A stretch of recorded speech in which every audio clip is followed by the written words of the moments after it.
ஆங்கில புத்தாண்டு வாழ்த்துக்களை தெரிவித்துக் கொள்கிறேன். இந்த ஆண்டு அனைவருக்கும் மகிழ்ச்சியான ஆண்டாகவும் வளர்ச்சியான ஆண்டாகவும் பொருளாதாரத்தில் மேம்படும் ஆண்டாகவும் இருக்க வேண்டும் என்று இறைவனை பிரார்த்திக்கிறேன். இந்த அண்ணா பல்கலைக்கழகத்தில் நடந்த விசாரணையில மேலும் பல குற்றவாளிகள் இருக்கிறதா சொல்லப்படுது.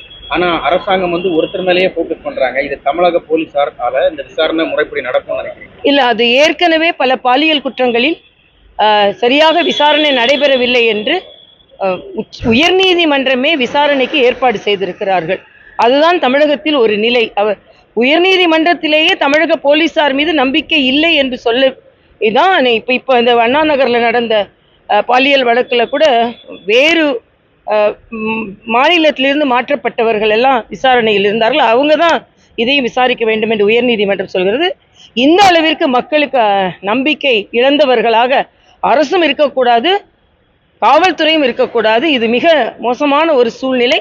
அதனால்தான் தமிழகத்தில் பெண்களுக்கு பாதுகாப்பில்லாத ஒரு சூழ்நிலை. இது எவ்வளவு நாள் நடந்து கொண்டிருக்கிறது, யாரையெல்லாம் வைத்து நடந்து கொண்டிருக்கிறது, பின்னால் இருந்த அந்த சார் யார்?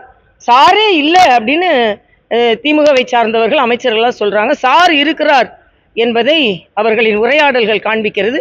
அதனால யார் பின்புலத்தில் இருந்தாலும் அவர்கள் கடுமையாக தண்டிக்கப்பட வேண்டும். இத்தகைய சூழல் எந்த பல்கலைக்கழகத்திற்குள்ளும் எந்த கல்வி நிலையத்திற்குள்ளும் நடக்காத முறையில் பாதுகாக்க வேண்டும் என்பது எனது கருத்து. கடந்த வருடம் தாமஸ் மவுண்ட்ல அந்த ரயில்ல தள்ளி ஒரு பொண்ணை கொலை பண்ணாங்க. அவங்களுக்கு தூக்கு தண்டனை. இப்ப இதே மாதிரி குற்ற சம்பவத்துல தான் இங்கேயே நடந்திருக்கு. அதை விட ஒரு கொடுமையான விஷயம்.